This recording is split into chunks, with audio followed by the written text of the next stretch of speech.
श्री गुरु महाराज कहता, मतलब वो सदा कहते हैं कि औदुंबर के झाड़ को जितना पानी पिलाओगे उसकी जितनी हाइट बढ़ेगी, उसका जितना डेवलपमेंट होगा उतनी आपकी तरक्की होगी।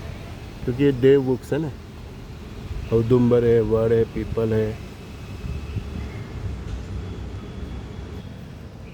आध्यात्मिक मार्ग में भी ऊंचाई प्राप्त करना एकदम इजी नहीं है।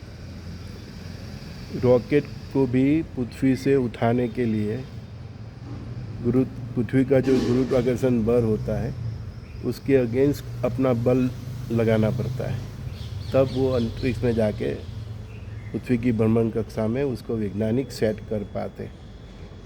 ऐसे ही आध्यात्मिक जीवन में भी कई ऐसे गुरुत्वाकर्षण बल है जिसको हम काम, क्रोध, वासना, आकर्षण, ईर्षा, है ना, हमारी अपेक्षा, हमारी तृष्णा, तो इसका बल हमको लगता है। तो वो सब से उठ के हमें ऊपर जाना है, तभी आध्यात्मिक ऊंचाई हम प्राप्त कर सकते हैं।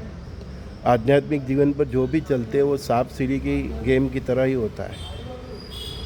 कहीं पे भी गलती किया वो सर्प ने काट लिया, काम वासना रूपी, तृष्णाओं रूपी, मोह माया रूपी, कोई भी आपकी अपेक्षाओं रूपी, आपके क्रोध, तमस, जो भी स्वभाव है, तो तुरंत आदमी का, वो आध्यात्मिक व्यक्ति का डाउनफॉल हो जाता है।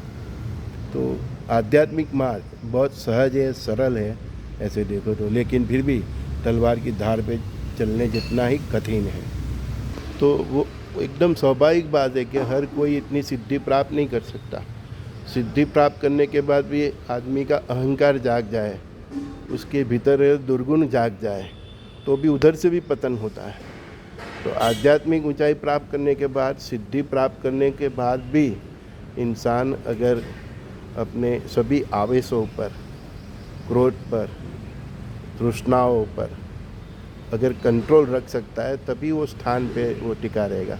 नहीं तो ऊंचाई प्राप्त करने के बाद भी आदमी का डाउनफॉल मतलब कंफर्म ही है। इसलिए परमात्मा ने शुद्ध सात्विक जीवन, चरित्र, ये सब हमको आभूषण अपनाने को कहा है। फिर उसके बाद सखा भाव में तब्दील होकर परस्पर देव भाव के अंदर तब्दील जब आप हो जाते हो, वो भाव आपके भीतर जाग जाता है, तो आपके भीतर से सभी प्रकार की तृष्णाओं, वासनाओं का अंत हो जाता है। तो बार बार मैं इसीलिए इन शब्दों पे जो वजन देता हूँ, इसके पीछे का यही कारण है। संजय दस्ती का सभी दोस्तों को प्रणाम।